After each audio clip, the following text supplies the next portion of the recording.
SIRS is a general database that collects magazine and newspaper articles, government reports, and primary sources on social issues, science, history, government, and the arts and humanities. It is best for research into current issues or popular sources. It does not have much in the way of scholarly resources, so if you need to find scholarly or peer-reviewed articles, you need a different database. But SIRS is great for exploring potential paper topics and doing research into current news. Let's take a look at how it works.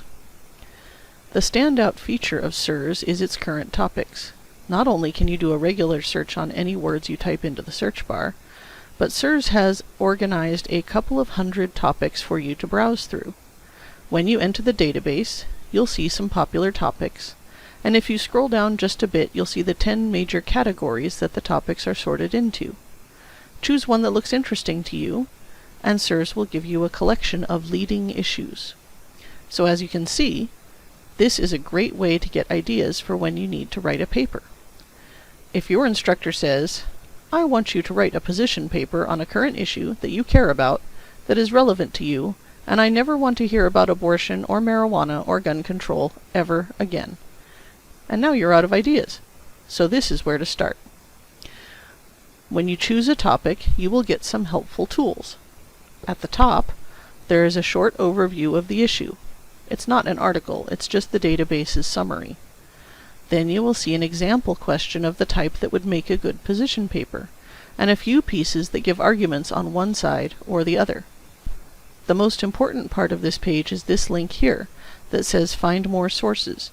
But before we click on that, let's go down a little more and see that there are some more examples of good questions that can get you thinking about possible paper topics or thesis statements. Then at the bottom, there is a timeline, a handy tool that lets you look at the development of the issue over time. Now let's go back and click the Find More Sources link. This is where you find all the articles that deal with the issue you're interested in. As you can see, there is a list here containing thousands of articles. The most recent are at the top of the list except for the overview, which is pinned to the top. And you have icons that show you what kind of resources there are. Magazines, newspapers, government resources, and so on. If you only want to look at one type of resource, for example, government sources, just click here. You also have a couple of other tools to narrow down your result list. You can just look at the past year or month of articles.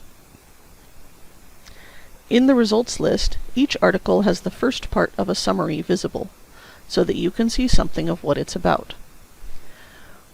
Once you choose an article to read, that summary will be at the top of the article. You can also see the author and publication information right at the top, and you can listen to the article be read to you if you find that helpful.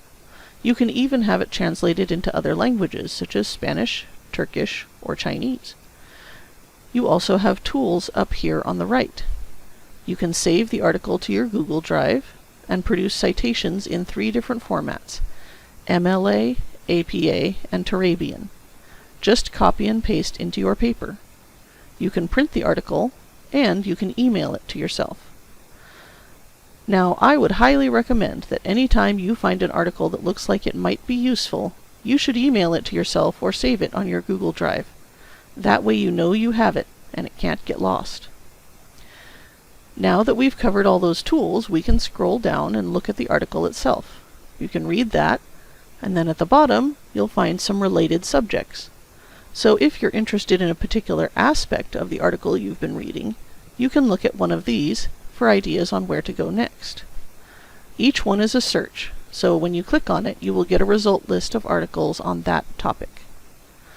Of course, you can also just use the search bar at the top of every page and look for a topic yourself. You aren't bound to the list of current issues. If I type in archaeology, I still have all the tools on my results list. I just don't have the timelines and other supporting materials. So there we have it. SIRS is easy to use and a great resource for current issues. Remember, it does not have those high-level scholarly articles. It's specifically for magazines, news, and government resources in all sorts of topics. If you need help or want to learn more, contact the library.